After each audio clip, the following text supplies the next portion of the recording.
Ela já estou. Got my driver's license last week, just like we always talked about. 'Cause you were so excited for me to finally drive up to your house. But today I drove through the suburbs, got my crying 'cause you were like we always talked, just like we always. The problem with the longer always made me doubt. You're so much older than me. Everything I'm insecure about. Yeah, today.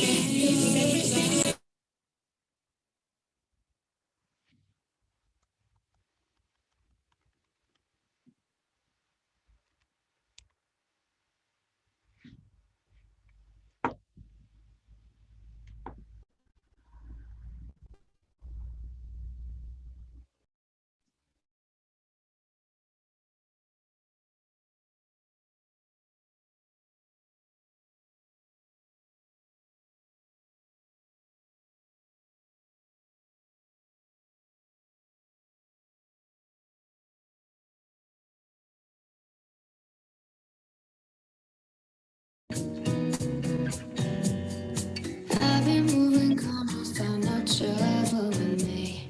Trying to keep it peaceful is a struggle for me. Don't pull up at 6 a.m. to cuddle with me. You know how I like it when you loving on me. Ay, I don't wanna die further than this. Let's just see the things that they wish. There's some hope, I got some brothers that outlive me. They gon' tell a story, shit was different for me. God's plan. I hold back, sometimes I won't, sometimes I won't. I feel good, sometimes I don't, cause I don't. I finesse down Western Road, Western Road. Might go down to G.O.D. Hey, wait. I go hard on Southside G, yeah, wait. I make sure that no side. Hi everyone, Hi. Hi. how is you? Hi, everybody. Do you all have your coffee with you? Of course.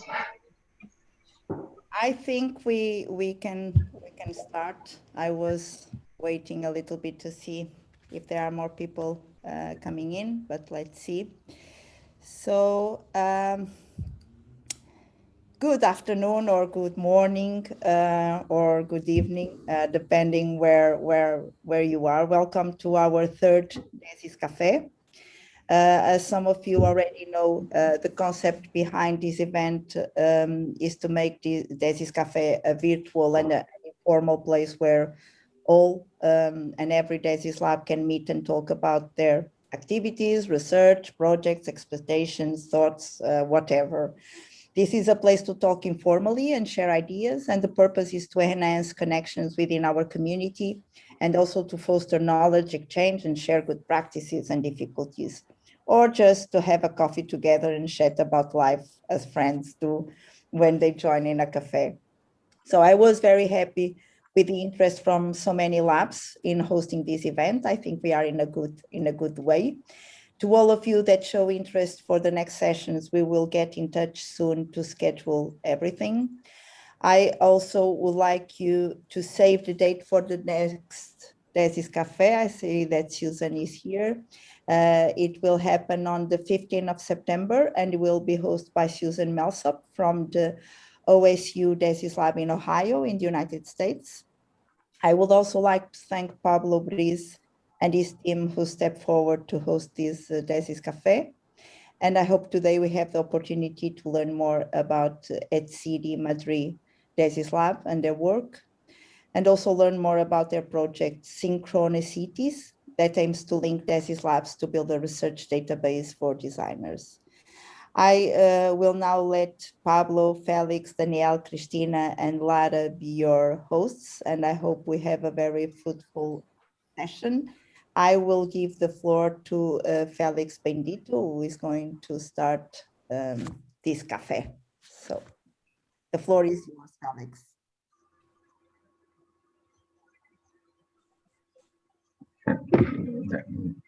The microphone. The microphone. You are mute, Felix. Okay, it's all right. I'm starting again. Thank you, Teresa. Thank you very much. Hi, everyone. We are delighted to host this meeting. With these coffee sessions are a nice opportunity to get to know each other, our work, and our different sensibilities. First of all, we would like to thank the DESIS Network International Coordination Team for the support, for this, their sponsorship, for the efforts to make it possible. And getting started with the matter, as member of the ETSIDI Madrid DESIS Lab, I would like to introduce you to the other members of the team who attend this meeting at this moment, starting with Lara Monteagudo, representing our students. Hi, Lara. Hi.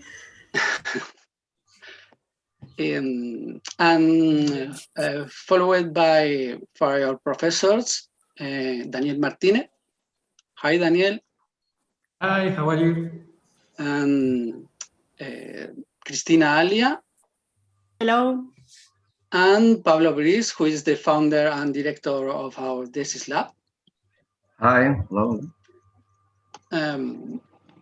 We are all from the ETSIDI, that is the Higher Technical School of Industrial Engineering and Design. And now you know our team. We would like to introduce you to our work at the lab and the context in which it has been generated.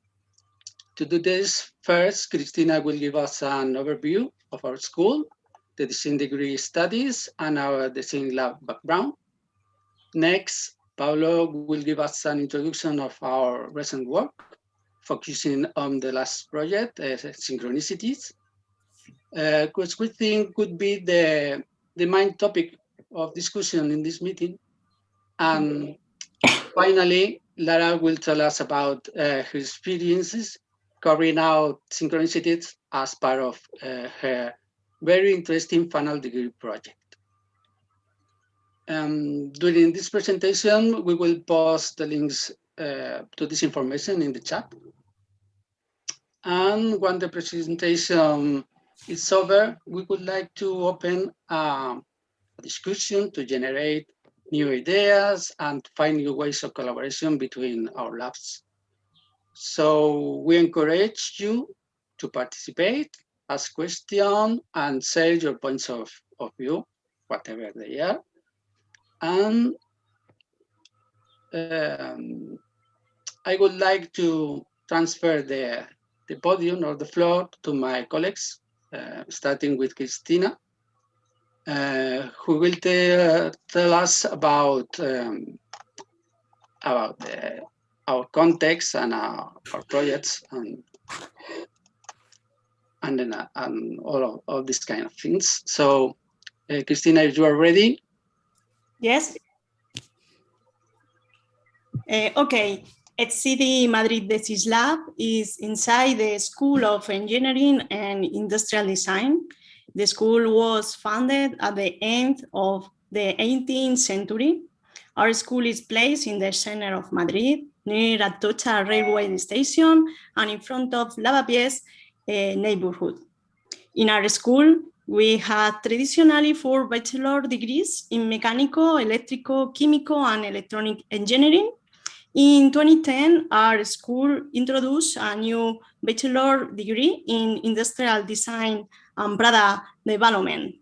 All the professors of the ETSIDI Madrid DESIS Lab belong this young degree, mainly to the industrial design workshop subjects. You can see in the picture students and professors of the Industrial Design Engineering degree in the inauguration of one student's work exhibition in the hall of our school. Our DESIS Lab joined DESIS Network in 2019, so we are also a very young lab in this network. In 2016, we founded in our school the Fab Lab Ingeniería Madrid. It was one of the first Fab Lab of Spain. From there, we developed some students work as the play chair example, and we also give courses and seminaries, some of them to non-expert newcomers as kids. Now, Pablo Briz will continue with the presentation of the projects that we have developed from 2019 in our DESIS Lab.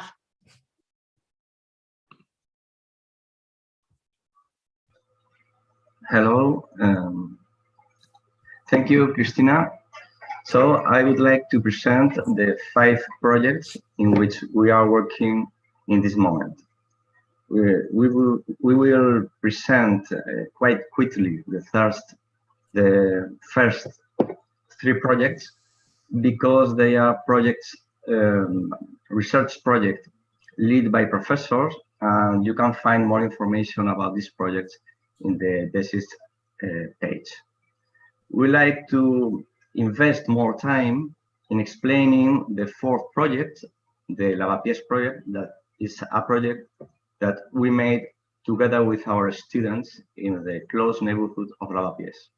And we also want to share with you a design initiative, Synchronicities, in which we invite you to participate. So the first project is Temporary Housing Lab. The project is related with temporary housing after disaster management. The idea of the project is to change the time in which plan for the temporary housing program is made from the post-disaster time to the pre-disaster time. If we do that, we will be able to change the current approach to a new one. Our second and our third project are born in the same context, what we name in Spain La España vacía, empty Spain. The gap between the full, dynamic, and culturally active Spain, urban Spain, and the empty, static, and culturally abandoned rural Spain is widening 1 year to another. The idea of the 2 next project, the objective, is to scale down this gap. The second project in this context is Sucre, sucursal creativa in Spanish, or creative branch in English. The idea is to bring the design process in the digital fabrication field from the urban areas to the rural areas. The project has 2 parts. The first part consists in offer online courses to people from the villages given by the university. And the second part is to bring physically the lightweighted economical machines like CNC routers or 3D printers to the rural areas. The third project in the same context is what we name Proyecto Pueblo, or in English, this translation that is useless, the village. This is a quite pandemic project because it's related with the problem that aging people has had in Spain during the pandemic. we wanted to offer an alternative to these nursing homes in which we have so many problems this pandemic. Our proposal entails a new concept of home. And this new concept, it entails also to change the urban area to the rural one. The fourth project is the Lavapiés project. This is the project that we developed with our students in the close neighborhood of Lavapiés. Lavapiés is in the center of Madrid. It's quite near to Atocha railway station, and it's near of Puerta del Sol, for example. And our school, ETSIDI, is placed inside, not inside, in front of the neighborhood. We propose to do an exchange between our school and the neighborhood. We want that our students work in real problems in the neighborhood, and in the other hand, we want to open the school to the neighbors. So as we will see, the neighbors are invited to our school several times. The origin of the project is based in this conference. In 2018, we were in Shanghai developing a workshop in the field of temporary housing in collaboration with D&I professor Francesca Valsecchi. So there we had the opportunity to attend to the Design for Collaborative Cities conference. And there, 3 universities, Elisava of Barcelona, Polimi of Milan, D&I of Tongji University, shared their experiences working with their students in their respective neighborhoods, El Raval, Bovisa, and Sydney. So that we have made in Lavapiés is only replicate these experimental projects.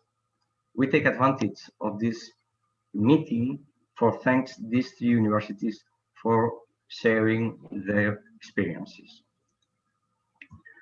We have been working in a systematic way from 2019 in Lavapiés with our students. Not all the time, because in the pandemic time, I suppose like much of you, we have proposing to our students pandemic topics. But before, and I hope after the pandemic, we will continue with these works.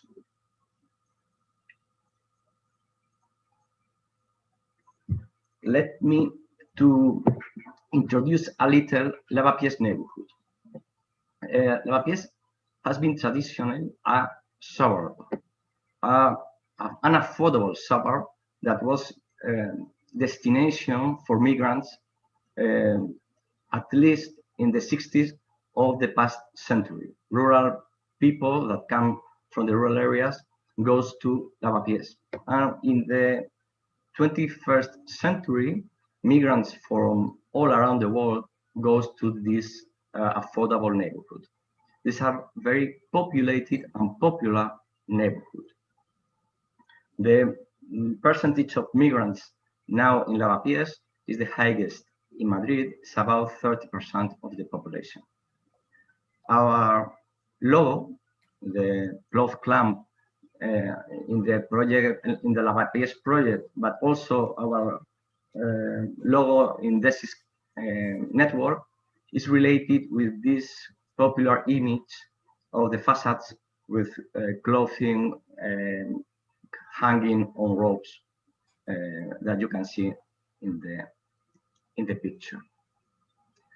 Lavapiés was, at least according to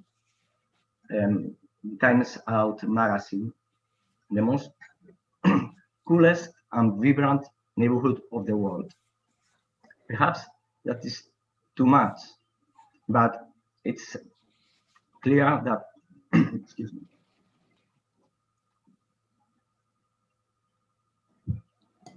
It's clear that Labies has a huge cultural offer with National Cinematheque, theaters, Reina Sofia Museum, where is placed Guernica de Picasso, and other cultural places.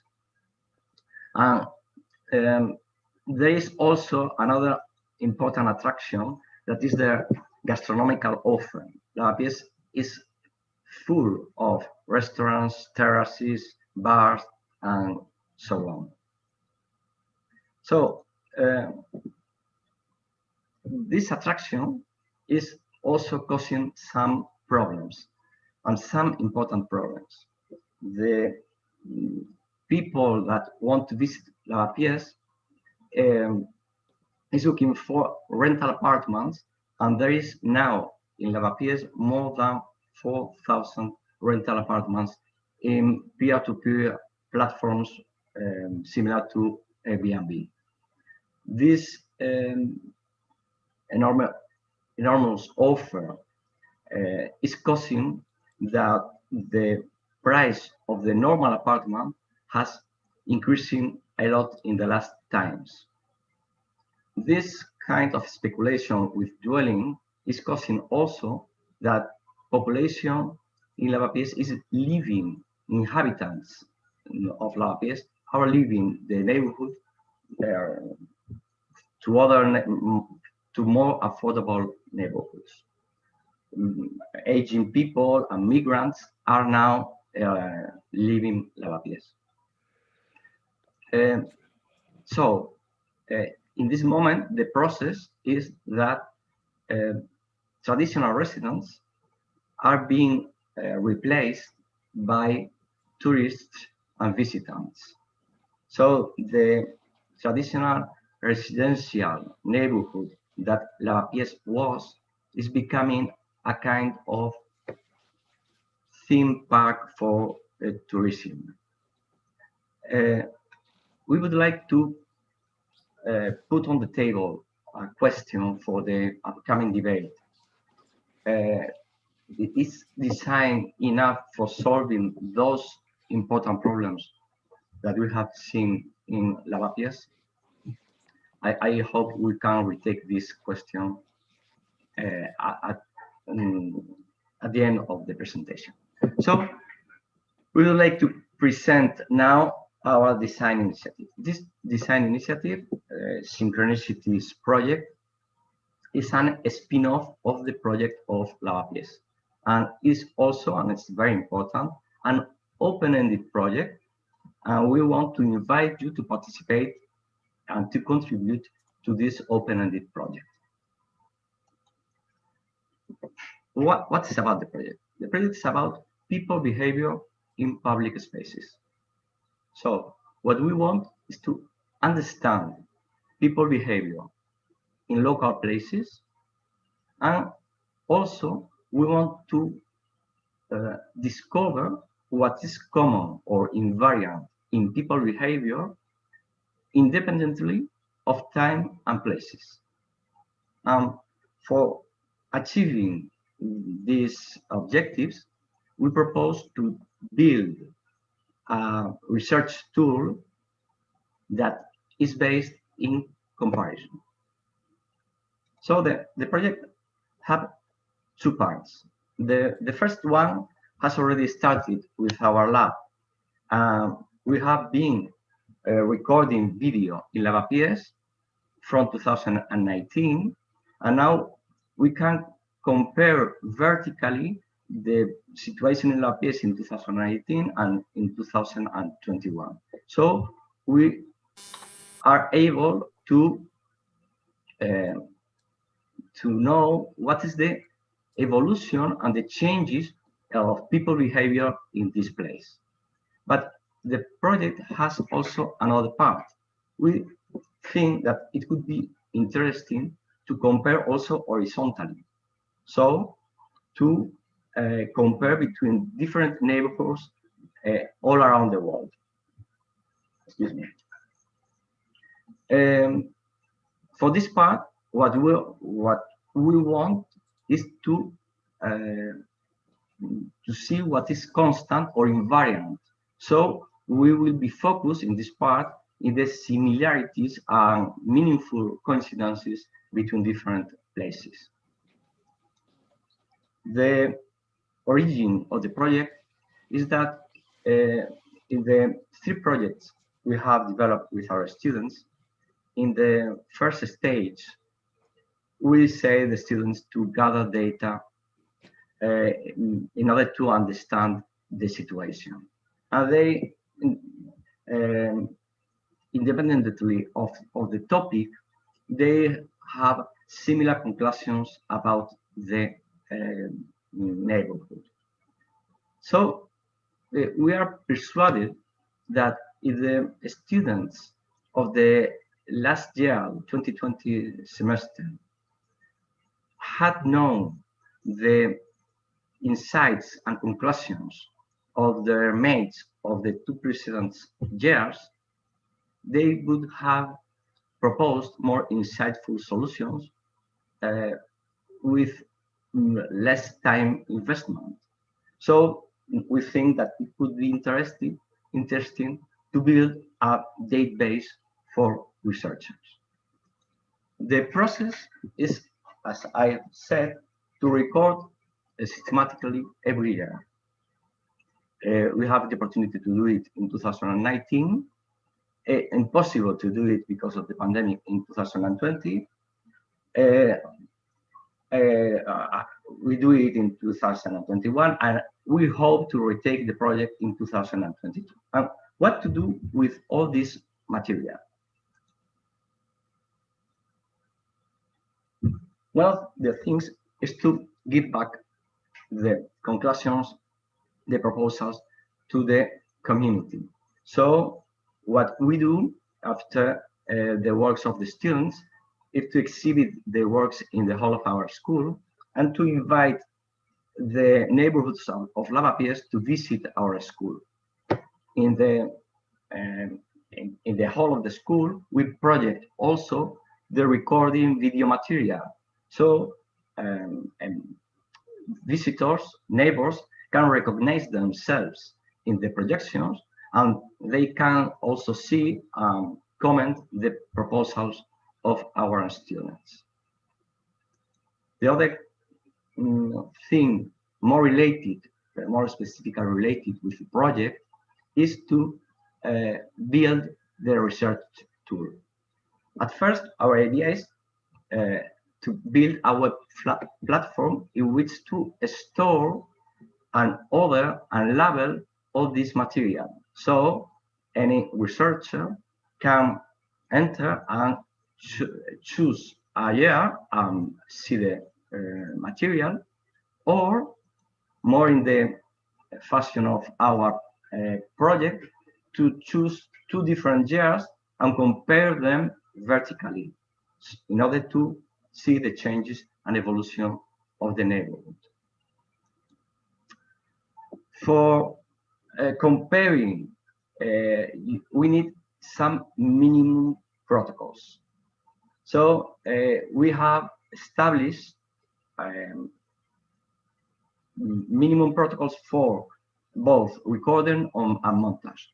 For recording, we are interested in people behavior. So we are looking for every time human activity. And we want also to cover all the day in which there is human activity. In the example that we want to share with you, we will see that we record from 7 o'clock to 10 or 11 o'clock of night. And for the montage, we want to summarize each hour in 40 seconds. And of course, the 2 video has last the same duration. In this proposal, 6 minutes and 30 seconds. Okay, what about the horizontal comparison? The idea and even the name of the project come from psychologist Jung, that in the first part of the past century defined very well this idea that we were looking for. We wanted to see what is invariant, what is constant, independently of time and places, and this meaningful coincidences, a causal coincidence that Jung defined so well, was we thought in a moment a good name for our project. So how could we do it together? In order to compare, if you participate in the project, we need to compare with minimum protocols. The current protocols can be changed because this is an open-ended project. But at first, if you want to participate, we think that you can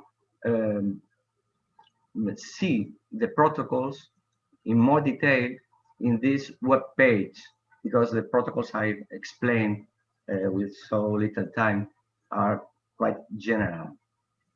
And then, if we do so, what will be the result?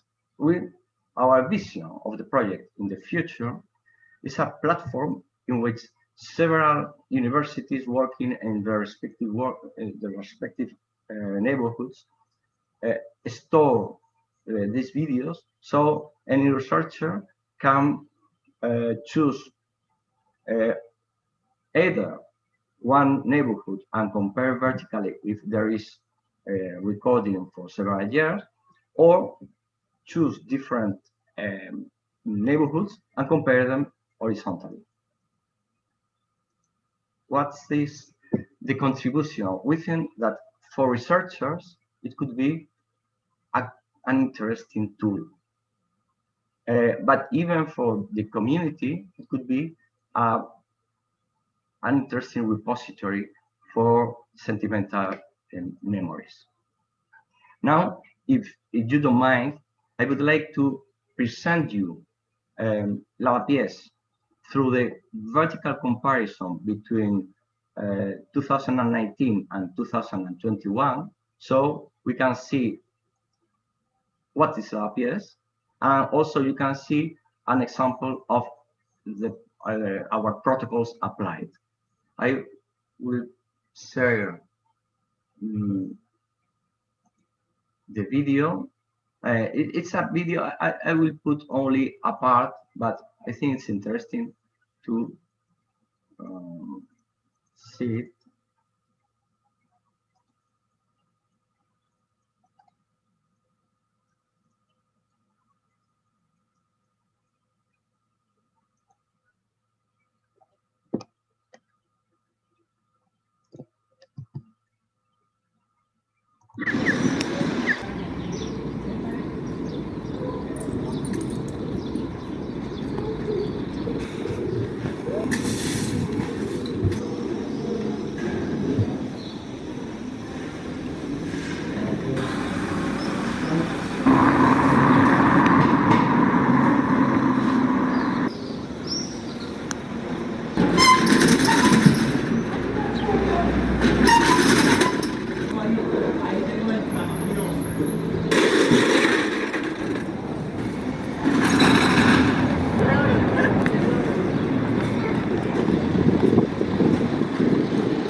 So if you want, you can see the whole video in the link that you are in the chat. And now I would like to introduce Lara. She's an excellent student of the city of our school, and she has made the final degree work in the synchronicity project. So when you want, Lara, you can continue. Okay, so as Paolo explained a bit of the project, this is what the project looks like right now. But when I was doing my research thesis, our first approach was taking quite a scientific one, that we just wanted to record at certain stages, at certain times, and it was quite mechanical.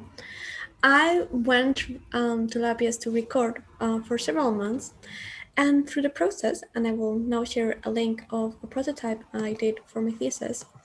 As part of the process, I realized that this was not working because very small details could then turn out a good day of recording into failure.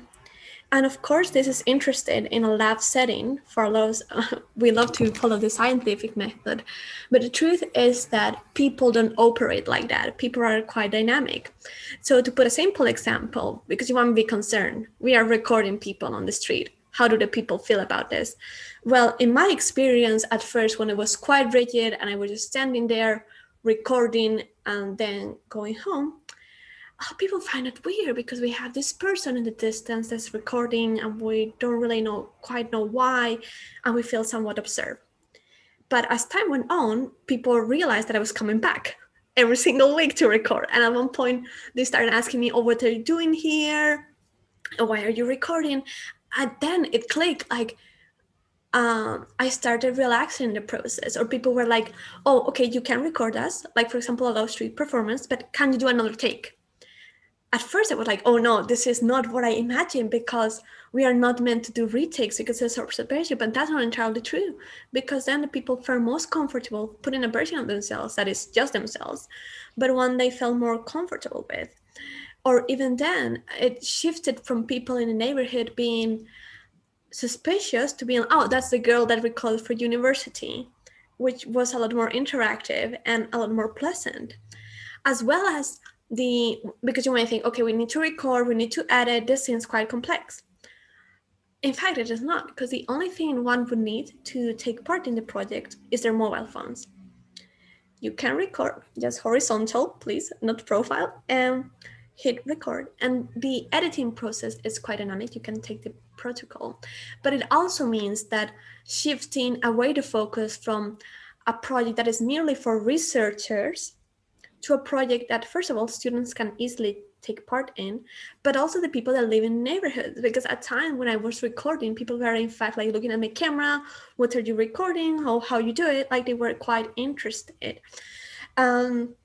So how it looks right now is very different from how it started, this very rigid protocol, but I think is a lot more enriching. And the fact that, of course, we need to understand that this is not just a mere like profiling like a marketing team, like we are creating all these data, but in fact also synergies with the different neighborhoods and incorporating the people that live close to the university neighborhood to break that barrier that exists. So that's also interesting, to go beyond the researchers are only the people that hold a PhD or a master's thesis, and be like, oh, the people that live in our neighborhoods are also researchers in their own way. So that was my personal experience. That was quite enriching, from distrust and just somewhat even like reluctancy to be shown on camera, to be more participative. And it really, I think, could benefit both universities and the neighborhoods. But of course, you can later ask questions, or even now. The videos that I showed is a quick comparison, very short, 42 seconds, and you can find maps underneath with the locations, and it's between Lapis and China, just to see another comparison with another city. But again, because of the pandemic, there were some limitations. But thank you for the chat, and we can continue. Thank you, Lara. I would like to finish with optimistic point of view. According to Francesco Tonucci, a public place is safe if people is using them, mainly children. So we would like to finish with a video in which you can say that we have some hope for Lavapiés neighborhood, because there is a lot of life in the street, and mainly children life. So next year we will propose to our students to the project playing in the street. So this will be a little extract of this specific activity in Lavapiés. It's only 1 minute, but I think it's worth it.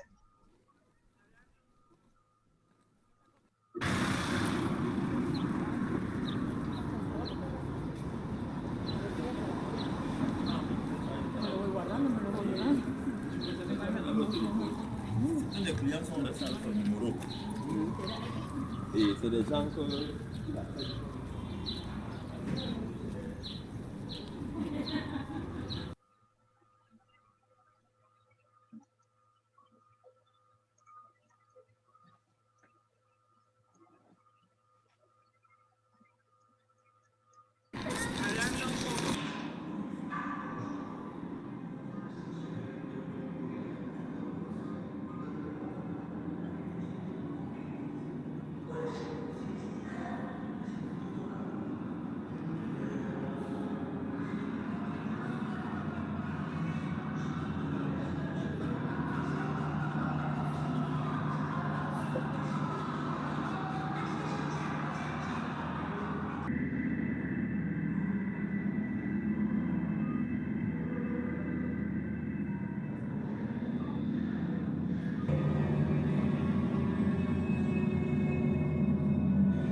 Okay.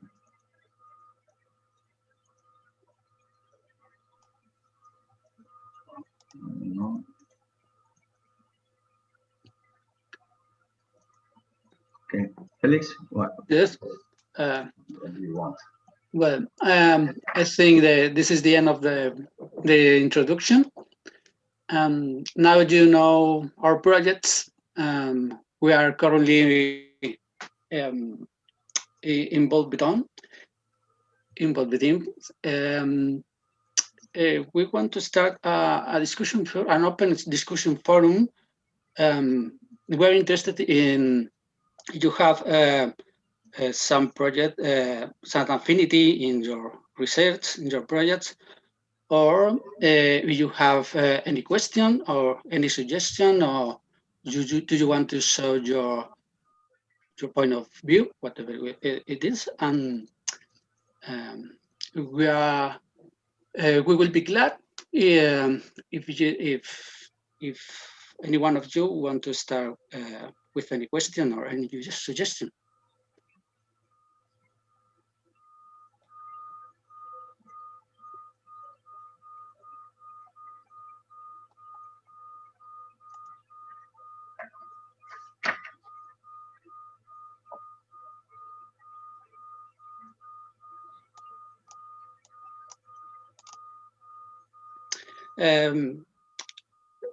Some of your teams have any research that are related to this item or with our projects?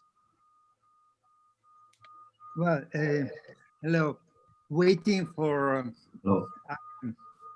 to say their own point of view, starting from their own specific work. I can say something a little bit more from my position. I ETSIO, for who do not know me, and I'm with Teresa, helping Teresa in coordinating, given that I'm supposed to be the president of DESIS, so I have a little bit more view. But I have to say two or three things. First of all, the first one is thanks for the presentation.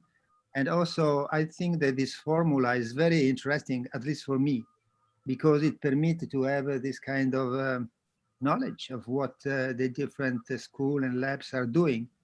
And that when we started more than 10 years ago, we were relatively a small group, so we know each other very well. But nowadays, it's not like this. So I really don't know many people. I think that I knew something about this one, but there are so many labs that I don't know anything. I know only what has been proposed when they made their own admission. In any case, thanks for that. This, for me at least, is very interesting. And I think for the sake of the DESIS network is very interesting, and the format is very useful. The first observation is when you said you presented 5 different projects, where the 5th one is a kind of spin-off for the 4th one.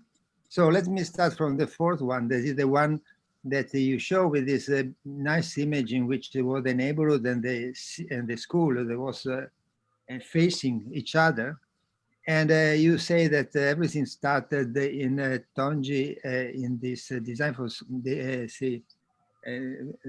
collaborative city, design for collaborative city conference that we did now before the pandemic. So it was nowadays 1 age ago. In any case, as you can imagine, given that I've been the one that co-organized at the conference, it's so nice, so helpful to see that the conference can be really useful, because in this case, if I see that what you did afterward, I can say, oh, very good. So the meeting that we had in that moment has been important to start other activities. So this is all satisfaction, because sometimes you do things and you don't know what will be the result. So now to see that some result happen is really very important. I have to say, you say affinity.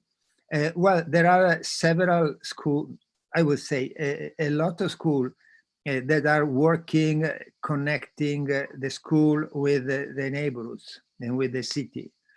And I think that when we met for the meeting in Tongi, that we were having this DESIS organized some thread, and that was the thread on collaborative cities, design for collaborative cities, and we did several initiatives on that. Afterwards, with the COVID, those kinds of initiatives, of course, have been stopped. But there are several schools that are working. And in my view, we should and we could restart something on the city. For what regards myself, for instance, I'm working with a colleague in Milan and others in that line, from moving from the general idea of the collaborative city toward something more precise, that in my case is around the notion of proximity. That I find that the notion of proximity has a lot to do with the idea also that you was developing with synchronicity. And so for what regard in general this topic, I think that this is obviously becoming one of the main topics that we can find in so many different labs. So probably it's so diffused now that we should not only say design for collaborative city, but as you are doing, to find inside the story something more specific. As for instance, in your case, if I well understood it, this idea of the project of synchronicity. For what regards synchronicity, I understand, I have to say that I have understood, but I've seen a very interesting video they brought me in Madrid, and this has been interesting. But I'm not sure to understand what is, as you say, what you're looking for, because you could take images of everyday life 24 hours a day in 100 different places. So probably it escaped to me to understand in which way you organize these images and what is the ratio. But for sure, I think that this is a very designerly way to develop, I would say, more than a specific project. It's a kind of design tool. So a way to organize reality, to extract from reality some knowledge that can be done by designers. And I think that, for instance, this, if we could develop an idea of collecting tools. I don't know if you like tools. Maybe tools could appear too small, but in my view, tools is very important. Designerly tools for working in the city as designers. You're one, even though, as I said, I'm not totally understood, but I understand enough to understand that it's something that permits me to have a very in-depth vision, and that is very specific of design. I can conclude saying that for me, the story about the specific culture and the specific tools that we can bring in working in the city making is very important, because I don't know if you share my same impression, is that nowadays in several cities, they are developing or also working to moving from the traditional city planning to what we call the city making. So designing and making the city by projects. So the idea that there is a specific project that have to be developed in the city is relatively diffused now. It's not so clear to everybody, probably even to us, what is the specific role of the designers. So in my view, to clarify what is our role, we should have some specific capabilities, some specific tools.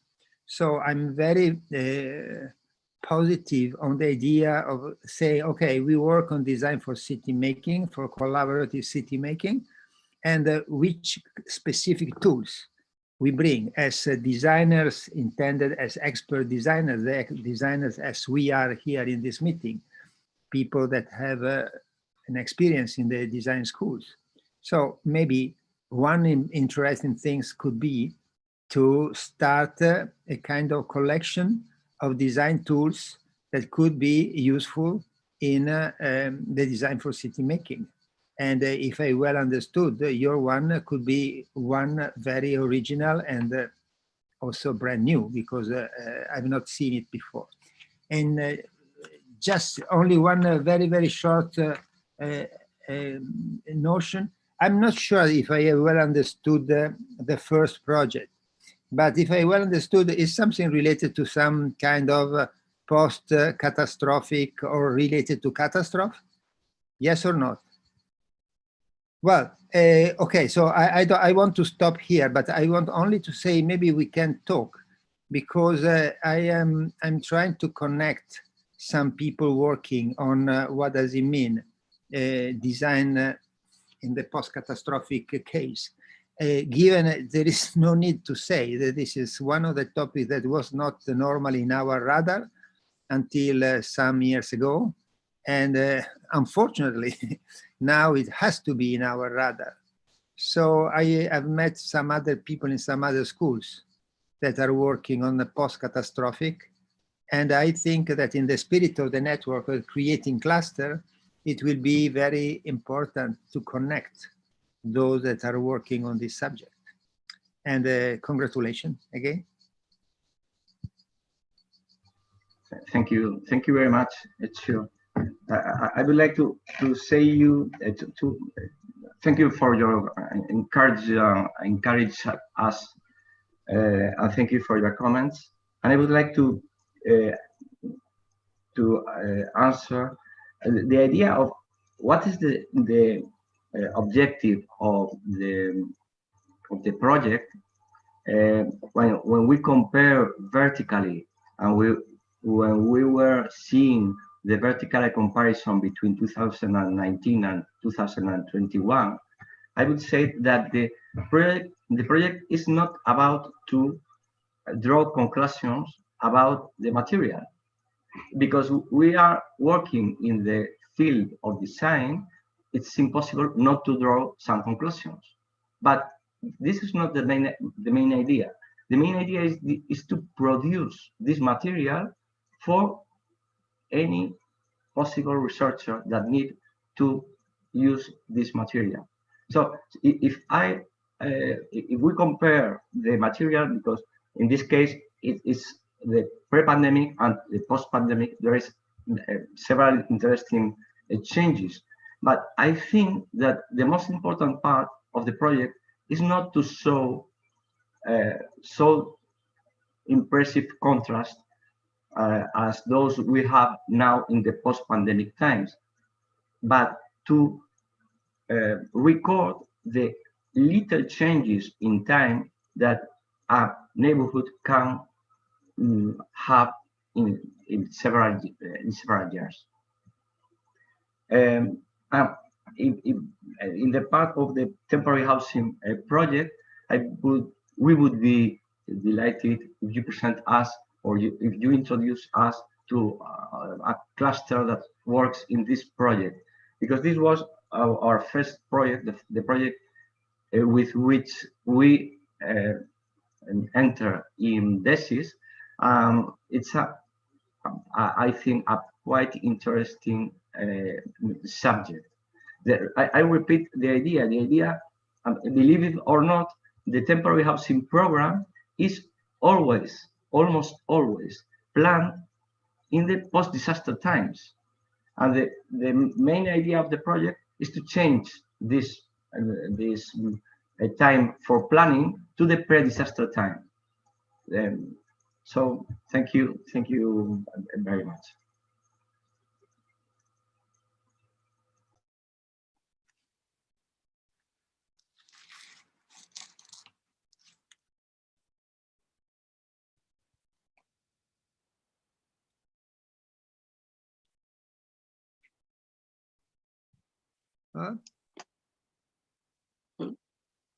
I don't know if anyone have any suggestion of have found some kind of affinity with our projects, or are working in something similar, and if he or she want to share his the research with us.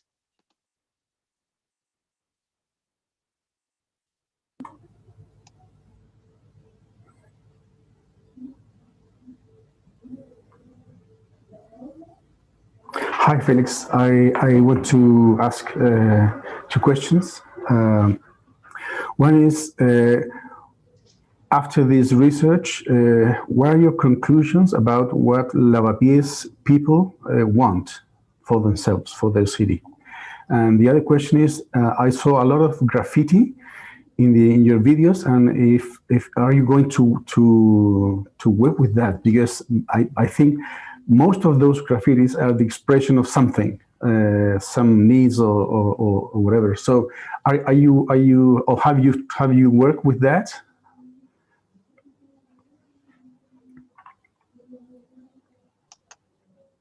Pablo, do you want to ask the question? Yes, thank you. What's the name of, I don't know, excuse me, what's the name of Rodrigo. Rodrigo. Thank you, Rodrigo. What people or what residents of Lavapiés want, I think, is that they want a neighborhood for there, not a neighborhood for tourists. So this is, I think, that the main idea, and they want affordable places, the same affordable places in which they have been living all their life, and not to not to have to leave the neighborhood because they have no money for paying the rising rental apartments. They didn't want franchises. They want a specific for neighbors business, and so on. They want to maintain their neighborhood, and this is, I think, this is because there is so many people fighting for Lavapiés and keep as the level has been always. In the second part, I think the graffitis, I think it's very, very interesting question. Because if you have pay attention to the graffitis, there is a lot of graffitis about police. There is a lot of the main part of graffitis are of quite good quality. The graffitis that were in the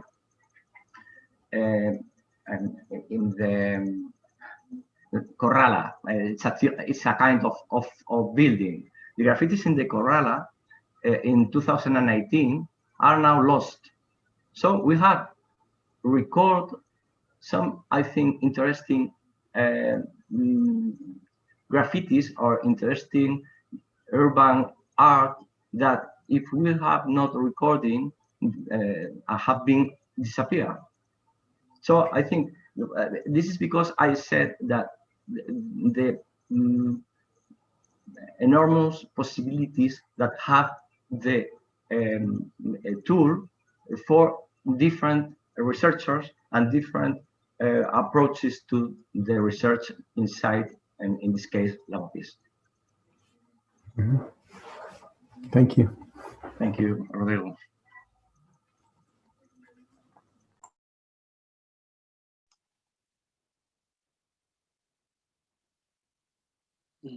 So, any other question, suggestion, or point of view?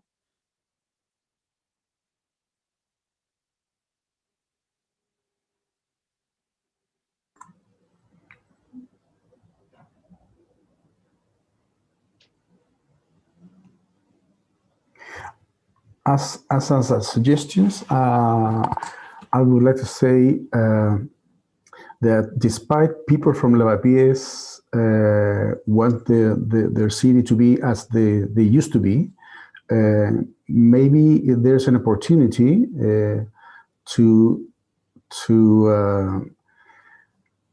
see tourism as an opportunity. Not only as a kind of enemy that is going to destroy our customs and all that. And maybe working on that could be with the people from Lavapiés. Maybe they're not rejecting tourism for itself. Maybe they are rejecting some part of tourism. So maybe I can see that there could be some opportunity, because the trend, it's obvious. I can see a lot of pressure on tourism or on this city. So maybe why not to take advantage for the good things that tourism can bring to the city. I agree with you. I agree with you a lot, but we have some problems.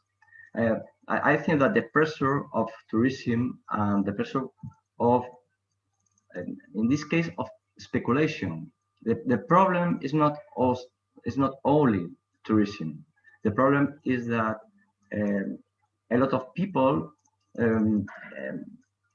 can in this moment sell their apartment with an enormous price, and the owners can also rent their apartments for prices that in normal rental apartment it was impossible. The difference is between 600 euros normal rental apartments to 2,000 euros if you put your apartment in a rental peer-to-peer platform. This speculation is unavoidable, okay?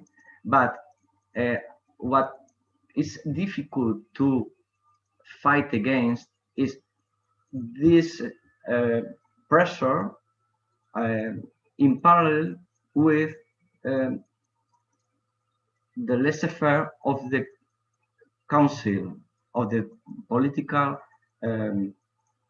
authorities.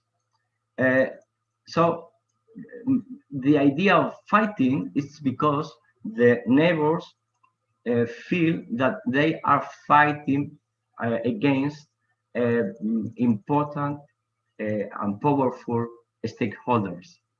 If we have a different approach from local authorities, I think that a kind of regulation of this tourism could be a very good idea and a very good opportunity. In this moment, I think it's really difficult. I think the situation is seen as a fight between neighbors, residents, and visitors.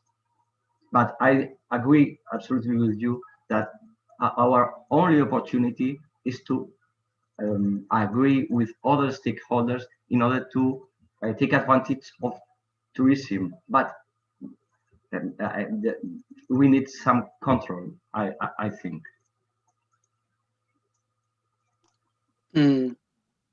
Well,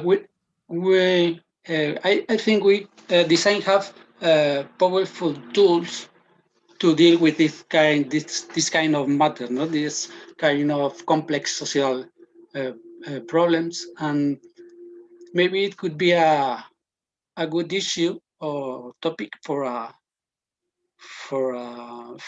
our students in one of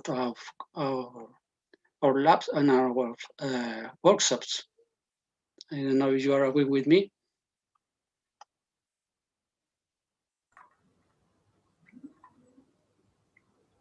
Yes, I think it would be interesting. I was recalling an example in the favelas in Brazil, where many years ago nobody would like to spend a night there because it was so dangerous. But you can see now there are a lot of places where you can rent for the night or for a week just to have the experience of living in a favela. So this is a way of turning something dangerous to something positive. And maybe I think that applies to have a lot of new regulations. So maybe the challenge is to put is to work together or to have a minimum common interest between these powerful stakeholders and the needs of the city. I think always you can have a middle point where things are a benefit for both sides.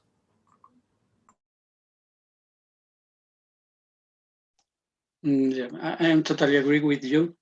I think that's the way.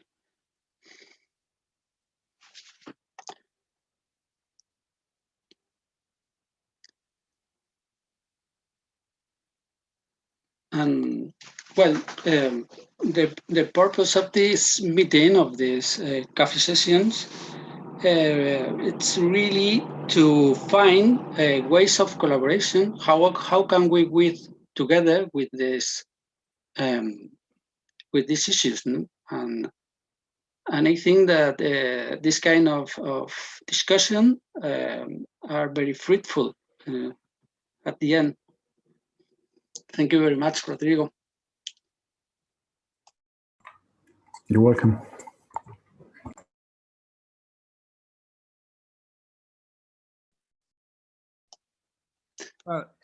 waiting for other contribution, I can also add something. You altogether put your finger on one point or 2 points that are really crucial for every single case of working for improvement in the cities, in the city making. And in my view, there are several layers of problems. Some of them can be dealt specifically by designers or by some design-driven projects. Some of them maybe are totally in the hands of some policymaker. But let me say, the first point that is a very huge question, I know sufficiently well in Milano, I know sufficiently well in Barcelona at least, that every time you take a place, a neighborhood that is for some different reason poor or neglected or dangerous, and you do something to improve it, it happens that when you improve it and you improve the quality of the life through the different way in which we do it, the value of the land around increase. And therefore, what happens if no policy is done is what is called the gentrification. And unfortunately, this is a very powerful event that happens. It's very difficult to avoid it. And I can take as an example also, you were talking about different political position in Madrid, but if I consider in Milano, where the mayor is very positive, but I would say also in Barcelona, where the mayor is very positive toward the social view on the life in the city, every time that you improve something, you have this phenomenon. So the issue is what to do. My position, that I think is not so far away from what I understood until now, is that we have not to say, given that if we improve, if we help in improving the life in the neighborhoods, and the neighborhood become more attractive, and becoming more attractive, there is the risk that you have this phenomenon of gentrification. That means that a new population substitutes the original one. So it's not that you have not to do anything, because inevitably this will happen. I think that if a place is dangerous, I can take as an example one of the cases in which we are working in Milano, that is not only Bovisa. Now I refer to another one that is called Nolo, that was really a very dangerous place. It was considered a very dangerous place through very well done social innovations, and thanks also to the design and planners' intelligent way of doing. So the result is that now it's a beautiful place, or it's considered more than beautiful, it's considered a cool place in Milano. And therefore you have that many people want to move there. And if many people want to move there, the price of the land is growing. So this means that we have not to do anything. I don't think so. I think that we should find a way with the mayor, with the city, to maintain some social housing, to maintain some houses that are kept at a lower price. So there has to be a way to avoid that everything grows in terms of costs of the houses and the level of the rents. And this has to be done. At the same time, also, it happens that when the population change, also the shops change.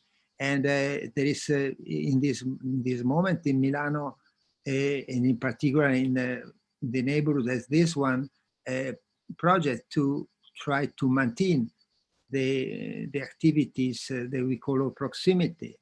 So how to maintain an economy of proximity that could be the basis on which people that are not tourists and the totally new people arriving could continue to live there. So the issue is very big, very difficult. I think that this is not enough to say, so we don't have to do anything. We have to try to improve the life in these places, but at the same time, consolidating the local community, and the local community has to be capable to find a solution with the city to avoid gentrification. And it's something similar with the tourism, because if a place is attractive, tourists arrive.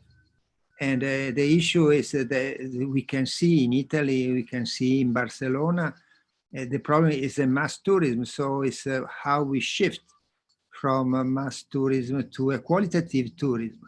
And I think that on this point, there is a lot of things that can be done by designers to propose a way to avoid and to give opportunity, as has been said by Rodrigo, so to consider that there could be tourists that could play a very crucial role to bring some money to regenerate the economy. Sometimes also, frankly speaking, to open the mind of people, because there are some places where the tourist has also the capability to make people think in a more open way that could be positive.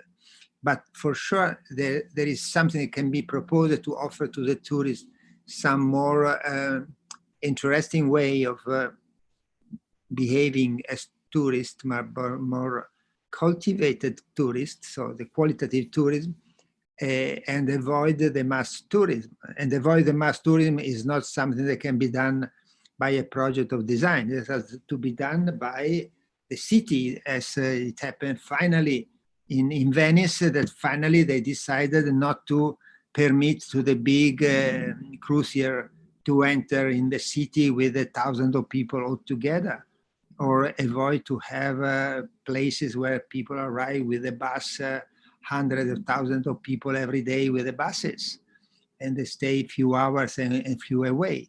So this is a really a more traditional politics that has to be done to try to convince the city to find a way to work, to avoid this kind of mass tourism, and instead to improve what is called the quality tourism. And finally, for what regard what to do and how to do these conversations, I think that okay, this conversation, it was called a cafe, so it's supposed not to be the place in which we clarify everything and we make the big programs and so on. It's a place to start to talk, as we are doing now. And but I think that the logic of DESIS is, if somebody has an idea or a theme that appear to be very important, we can start try to coordinate, to create a cluster around that.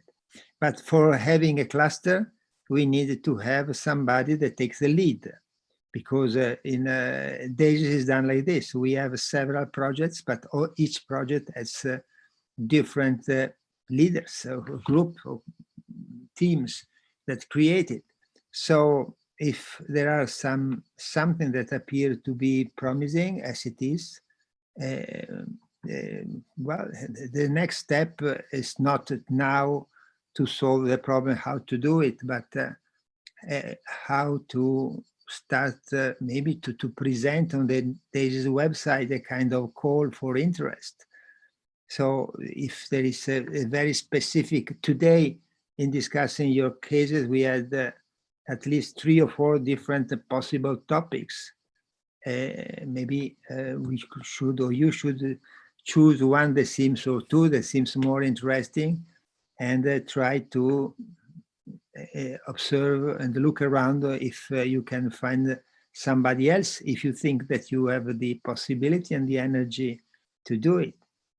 By the way, to conclude, I already said that it is interesting something around tools for city making, as in my view, at least in my understanding, is synchronicity. It could be very interesting something about the post-catastrophic or pre-catastrophic, so something about considering that we have now also to design in relation to the catastrophic phase in which we are. That is a huge issue, but at least we should start. And finally, at the end of your presentation, you were talking about the projects about playing in the street. And this one is super interesting. And as I told you personally, not as a DESIS, but as ETSIDI Manzini, now I'm working a lot on, I try to work on proximity and the proximity system. And the fact that you have a city where the kids can play in the street or in the square in a relatively autonomous way is a kind of indicator of the quality of the city in terms of proximity. So I don't know who else is really working specific on this now, but I think that this will be a very interesting topic to be that as both the kids and also maybe the interactions, so intergenerational, to imagine something that could connect kids with the elderly people. And this will be one line on which, if you want to talk, I personally am interested, and we can try to see if there are some ideas that can emerge on what to do. In any case, I am interested in knowing what the project that you will have on playing, kids playing in the streets. Yeah, I personally, I have to finish in 5 minutes, but I think that more or less everything has to finish. So I don't know if Teresa left somebody to, who is in charge to conclude and say hello to everybody? Teresa had to leave, Ezio, but I think Felix and Pablo can end the session. Mm-hmm. Okay, I only have to say thank you all of you for joining us today at this meeting. I think all the members of the ETSIDI Madrid Lab appreciate your participation and collaboration through this discussion. We think it has a very fruitful debate in some kind. And we have new ideas and points of view to think about. So thank you very much. We hope to see you soon. And if you want to say something more to say goodbye, okay. I let you the mic. Goodbye. Thank you very much. Thank you so much. See you in the next. Everyone. Ciao, ciao. Bye. Ciao.